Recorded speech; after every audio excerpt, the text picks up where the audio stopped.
सभी प्यारे भाइयों को मेरा प्यार भरा नमस्कार। मैं आज आपको तत्वों का आवर्त वर्गीकरण समझाऊंगा। ठीक है, इसमें तत्वों का आवर्त वर्गीकरण सर्वप्रथम डॉबेराइनर ने त्रिक नेम दिया था।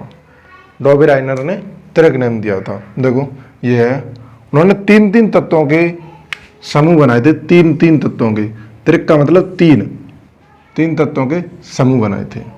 जैसे ये lithium, sodium, potassium, calcium, strontium, barium, chlorine, bromine, iodine. उन्होंने बताया था, डॉबेराइनर ने बताया था कि ये पहला वाला और ये लास्ट वाला, इन दोनों का परमाणु द्रव्यमान जोड़ के जो औसत आएगा वो बीच वाला होगा, बीच वाले परमाणु के द्रव्यमान के बराबर होगा। ठीक है, जैसे कि इधर है, देखो जैसे सोडियम लिथियम परमाणु द्रव्यमान, जैसे ये तत्व हैं और ये परमाणु द्रव्यमान है। परमाणु द्रव्यमान, जैसे परमाणु भार भी और द्रव्यमान कुछ भी बोल सकते हो, या परमाणु भार या परमाणु द्रव्यमान। तो 7 + 39/2 है। ठीक है, 46 वो 23, ये हो गया 39 और 7 46, 46/2 23 आ रहा है। तो औसत यहाँ तो चलो ठीक है 23 पूरा आ रहा है। यहाँ पे कुछ औसत देखो, जैसे कि 40 + 137 177 हो रहा है, उसमें 2 का देंगे तो ये 87 होता है। तो मतलब ये है कि यहाँ पे औसत मान है। ये कैसा औसत मान है।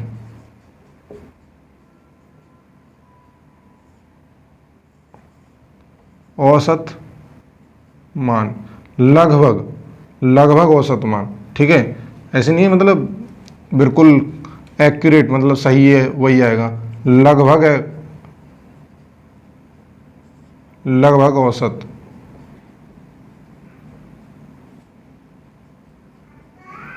ठीक है, तो ये आपने देखा डॉबेराइनर ने 3 त्रिक बनाई।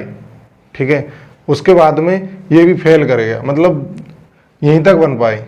और वैज्ञानिकों ने इस जो डॉबेराइनर का नियम, ठीक है, ऐसे मतलब ये समझो कि एक संयोग की तरह माना कि हाँ एक संयोग था जो तब बन रहा था, अब नहीं बन रहा है। इसके बाद में न्यूलैंड ने अष्टक सिद्धांत दिया। न्यूलैंड ने अष्टक सिद्धांत, न्यूलैंड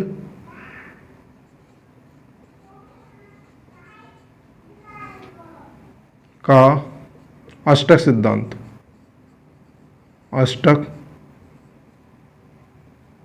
सिद्धांत या नियम, आप जो भी बोल सकते हो, नो प्रॉब्लम।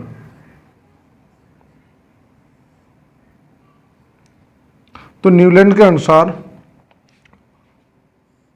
या न्यूलैंड के सिद्धांत के अनुसार, जैसे उन्होंने इसका नियम था आधारित संगीत के 7 स्वर, सा रे गा मा, सा रे गा मा पा धा नी, सा रे गा मा पा धा नी। अब इसके बाद में जैसे सा रे गा मा पा धा नी सा, जैसे देखो ये पहला तत्व कोई पहला है और ये 7वां स्वर है। अब इसके बाद में 8वां आएगा तो ये सा ही आएगा। तो उन्होंने बताया था कि पहले से 8वां तत्व, पहले से 8वां तत्व, boron, carbon, nitrogen, oxygen, fluorine, पहले से 8वां तत्व उसके ही जैसा होगा। जैसे कि यहाँ पे sodium, magnesium, aluminium, silicon, phosphorus, sulphur, chlorine, potassium, calcium. Newland ने क्या किया था कि परमाणु द्रव्यमान के बढ़ते क्रम में लगा दिए और ये देखा कि ये जैसे ये तत्व है लिथियम, इसका 8वां तत्व, इसके ही जैसे समान गुणधर्म होंगे, 1 2 3 4 5 6 7 8। तो यहाँ पे जो सोडियम है, सोडियम समानता रखता है लिथियम से, सोडियम समानता रखता है लिथियम से। जैसे बेरिलियम, बेरिलियम समानता रखता है Mg से, बोरॉन समानता रखता है एल्यूमिनियम से। देखो यहाँ से बोरॉन से 8वां तत्व एल्यूमिनियम है, 1 2 3 4 5 6 7 8। ठीक है, आप समझ पाए? हाँ तो ठीक है। देखो इसके बाद में अच्छा एक और ये है कि हाँ, न्यूलैंड का अष्टक नियम केवल कैल्शियम तक ही लागू हुआ, इसके बाद में ये फेल हो जाता है। न्यूलैंड का अष्टक नियम केवल कैल्शियम तक ही लागू है, और आपने ये लिख लिया। चलो ठीक है।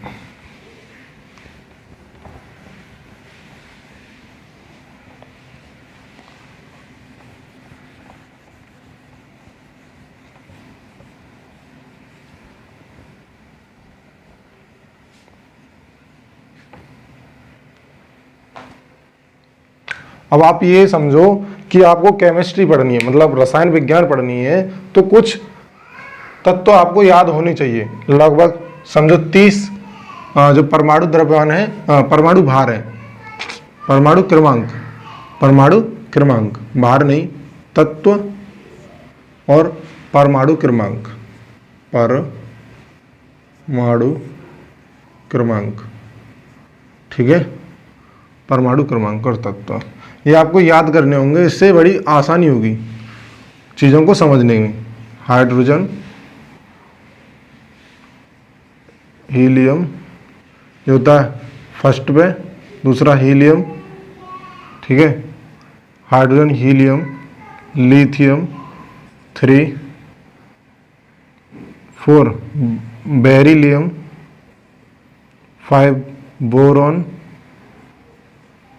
6 मतलब कार्बन। ऐसा करूं, ये नंबर परमाणु क्रमांक इसके पास ही लिख दूं, ज़्यादा अच्छा होगा।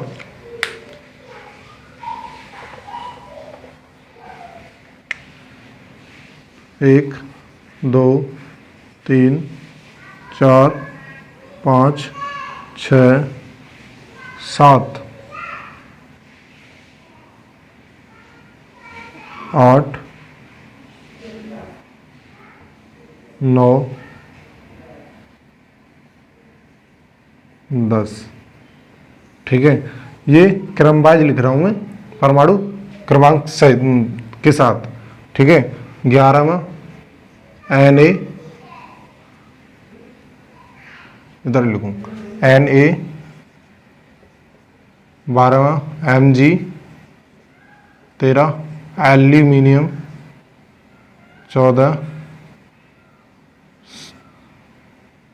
सिलिकॉन, 15वां phosphorus, 16 sulphur, 17 chlorine, 18 argon, 19 potassium, 20 calcium. नाम लिख रहा हूँ उनके, याद करने होंगे आपको जो मैं लिख रहा हूँ अभी, इससे आपको रसायन विज्ञान समझने में आसानी होगी। अगर आपको याद है पहले से तो अच्छी बात है, नहीं तो याद कर लेना। यह hydrogen, hydrogen, helium, lithium,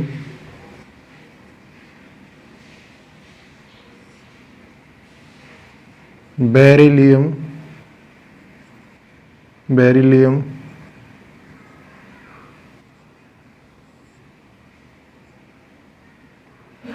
boron,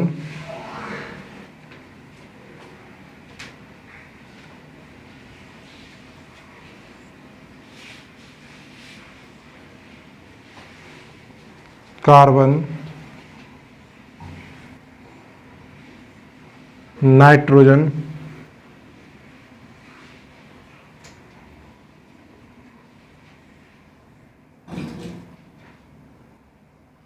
oxygen,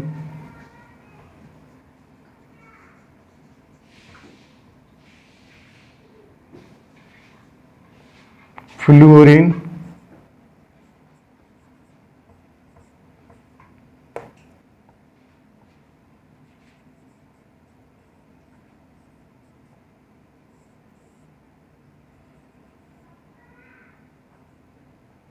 neon,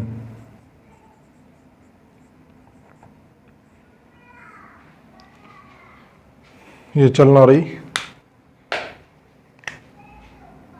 sodium,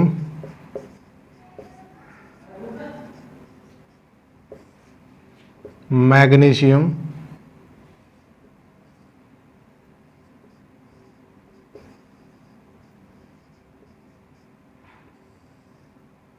aluminium,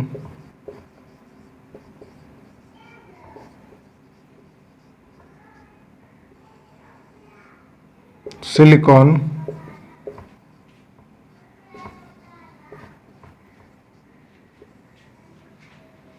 phosphorus,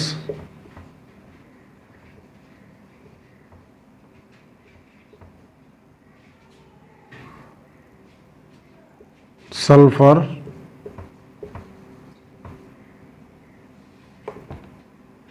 chlorine,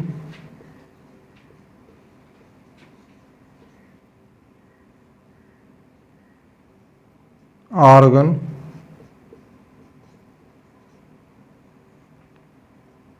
potassium,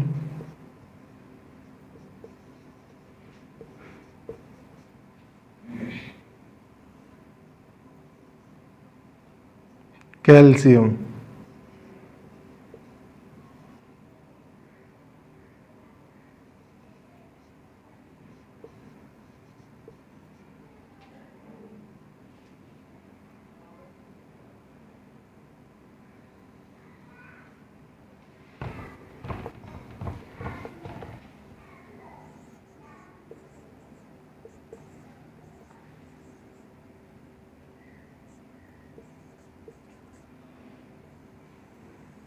ठीक है भाई,